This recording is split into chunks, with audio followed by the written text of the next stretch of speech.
Yun mga bossing, magandang araw. So, andito na naman po ang Top Gun PH.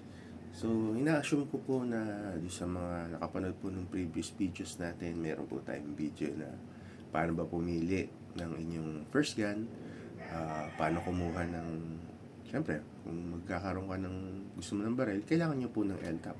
Paano kumuha ng LTAP, at kung meron din akong video na kung saan ba maganda mag-firing, kung sa preferred nyo ba sa range, sa open range or sa indoor range. So may mga videos po tayo na ganyan. So dito po naman sa video na to kung ina-assume po natin na nakabili na po tayo ng ating unit. So by the way nga po pala, yung nakikita ninyong unit na nandiyan dyan ay isang CC Shadow Orange Gold Special Edition.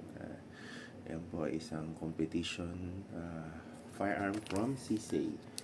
So, syempre, unang-una, kung gusto niyo mag-firing, kailangan nyo ng baril. So, yun nga po. So, nabanggit ko na yung mga pangangailangan, paano kayo magkabaril.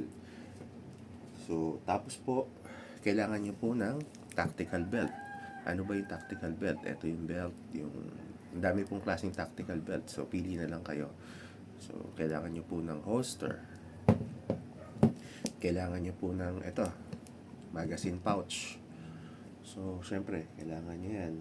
Syempre, pag meron ko yung mga accessories, kailangan nyo rin po ng bag or tinatawag nila tactical bag. Pero nasa sa inyo na po yun kung anong klaseng tactical bag or kahit ordinary bag sa mga nagsisimula. Pwede naman din yung for the meantime, ito yung pinakaluma kong holster. Makikita nyo luma-luma. Sample lang naman to. Ito ang isang inside holster.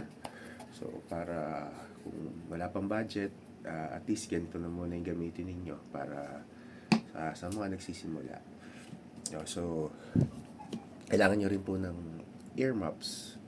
Maraming klaseng earmuffs. Meron naman earplug lang. Pwede naman earplug lang. Yung pang cellphone na Bluetooth. Yun na muna for the meantime gamitin natin. Pwedeng gumamit na lang ng eyeglass pero mas maganda kung yung pang protection talaga na salamin kasi pati yung gilid hindi tatama yung talsik ng basyo. What else? Siyempre, kailangan nyo ng bala. Yun.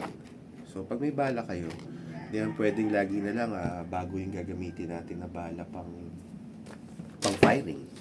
So, dapat I suggest, meron po tayong ganito. Ano ba to? Ito yung pansukat ng ating basyo, lalo na sa mga reload. Ito yung isang klase. Ito yung maraming klaseng caliber, ang iba't ibang caliber. So, depende na lang po sa inyo yan. Para saan ba to? Pakita ko lang. Excuse. Ganito po yan. Oy.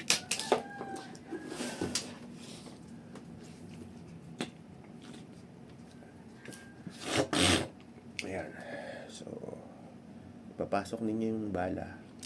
Pagka ganyang nag-flat, kita nyo yung flat, ibig sabihin good yung casing. Hindi po siya, yung pagja-jam niya, medyo maliit ang chance na mag-jam siya. Unlike, tignan nyo. Ayan na. Ayan. Ito yung tinatawag na yung medyo nabuntis na. Buntis na tong basyo na to. So, yan.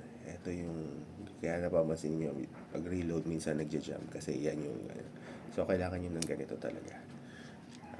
Sa mga nagpa-firing. Yun. Siyempre, pag magpa-firing kayo, hindi nyo naman po pwedeng bitbitin yung baril nyo kahit saan kasi yung LTAP ninyo ay para po sa inyong bahay lamang ngayon, pati yung gun license ninyo. So, dalawa po yung option ninyo. Either kumuha kayo ng baril ninyo na ginagamit ninyo pang firing, kumuha kayo ng PTC-4 or permit to carry outside residence, or kung tuwing magpa-firing kayo, kukuha po kayo ng permit to transport sa krame. Isa pa pala, hindi pa, tatlo pala. Yung isang option, kung member kayo sa isang gun club, kailangan nyo pong, pwede nyo pong ipa-safekeeping or ipa-locker na lang yung baril nyo doon. Kaso, tuwing magpa-firing lang kayong makakagamit. Unlike kung, Depende na lang kung yung baril ninyo pang firing lang talaga at paano naman yung home protection nyo. So, yun naman yung setback nun. Yun po. So, ano pa po ba? At isa pa, pinakahuli, syempre, kailangan nyo mag-member ng gun club. Depende na lang sa inyo. Kasi may mga perks po kasi pag member, may mga discounts sa mga accessories, sa mga reloads, sa mga bala, etc. etc. Pero kung hindi naman po, pwede naman pong per session lang or per hour lang yung bayad nyo kung paminsan-minsan lang po kayo magpa-firing.